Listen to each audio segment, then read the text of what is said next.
Friends, అందరూ ఎలా ఉన్నారు? బాగున్నారా? నేను బాగున్నాను ఫ్రెండ్స్. ఫస్ట్ అయితే నెయ్యి వేసుకుందాం. నెయ్యి లేకుండా అసలు ఇన్కంప్లీట్ కదా. అందులోనూ పాలకూర పప్పు ఏమో చాలా చాలా టేస్టీగా ఉంటుంది.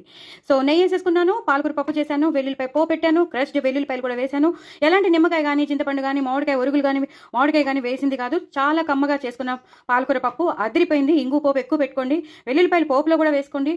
చాలా చాలా టేస్టీ అయిన పప్పు మీ సొంతం అయిపోతుంది. నిజంగా చెప్తున్నాను. చాలా వేడిగా ఉంది, చాలా అంటే చాలా వేడిగా ఉంది. చక్కగా లాస్ట్లో కొత్తిమీర కరివేపాకుతో గార్నిష్ చేసుకోండి.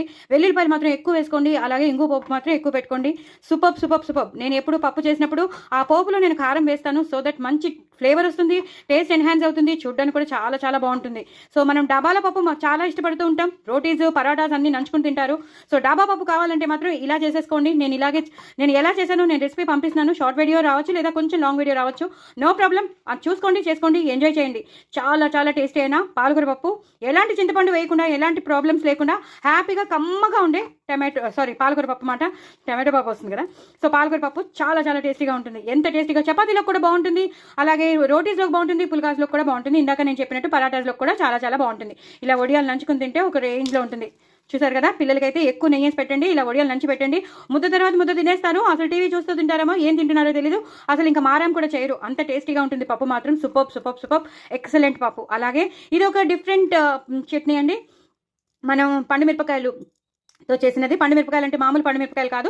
మన పచ్చిమిరపకాయలు కొన్ని రోజులు అయ్యాక ఎండిపోతాయి, పండిపోతూ ఉంటాయి, కానీ పాడవు. లోపలది మాత్రం అంత బాగుంటుంది. పచ్చిమిరపకాయ కాస్త పండిపోతుంది, ఎండిపోతుంది, కానీ దాంట్లో ఉన్న ఫ్లేవర్ మాత్రం అలాగే ఉంటుంది. అవి రెడ్ కలర్లోకి వచ్చేస్తాయి. అవన్నీ చాలా మంది యూజ్ చేయకుండా పడేస్తుంటారు. అలా పడేయకండి, ఇలా చేసేసుకోండి. చాలా చాలా టేస్టీగా ఉంటుంది. దీని రెసిపీ నేను మీకు షేర్ చేస్తున్నాను. క్రష్డ్ బాగా సన్నగా తరుక్కున్న ఉల్లిపాయలు, సన్నగా తరిగిన టమాటోలు వేస్ట్ చేసుకోవాలి. లాస్ట్లో నిమ్మకాయ పిండాలి. సో అందుకే చెప్తున్నాను, ఇంత షార్ట్ వీడియోలో చెప్పడం కష్టం కాబట్టి ఏం చేయాలో, నెక్స్ట్ ప్రొసీజర్ ఏంటో మీకు చూడాలనుకుంటే మాత్రం తప్పకుండా నేను పంపించిన వీడియో చూడండి, చేసుకోండి, ఎంజాయ్ చేయండి, కామెంట్ బాక్స్లో పెట్టండి. చాలా చాలా చాలా చాలా డిఫరెంట్ చట్నీ. అన్నిసార్లు చెప్పినాను అంటే మీరు తప్పకుండా చూడాల్సిందే. స్కిప్ చేయకుండా చూడండి. మొత్తం నా ఛానల్ని ఓపెన్ చేస్తే మీకు బోల్డ్ అని వచ్చేస్తాయి. సో తప్పకుండా ఈ వీడియోని మాత్రం చూడండి, చేసుకోండి. ఎప్పుడు రొటీన్గా చేసుకునే టమాటో పచ్చడి కాకుండా ఇలా మీరు పచ్చిమిర్చి, పండిపోయిన పచ్చిమిర్చితో టమాటోలు, ఉల్లిపాయ వేసి చేసిన పచ్చడి మాత్రం ఒక రేంజ్లో ఉంటుంది. చాలా స్పైసీగా ఉంటుంది. ఎప్పుడైనా మనకి ఆకలి లేదు అన్నప్పుడు, నోటికి ఏది సహించినప్పుడు, ఇంట్లో ఏ కూరగాయలు లేనప్పుడు, అలాంటప్పుడు మనం ఇలాంటి పచ్చడి చేసుకుంటే ఇంకా వేరే ఏం అక్కర్లేదు. శుభ్రంగా దీంతోనే 2 సార్లు తినేసేసి పెరుగన్నం తినేయచ్చు, అంత బాగుంటుంది. సో దీని రెసిపీస్ అన్ని నేను మంచి మంచి రెసిపీస్ మీకు షేర్ చేస్తున్నాను కాబట్టి తప్పకుండా నా ఛానల్ని సబ్స్క్రైబ్ చేసుకోండి, సపోర్ట్ చేయండి.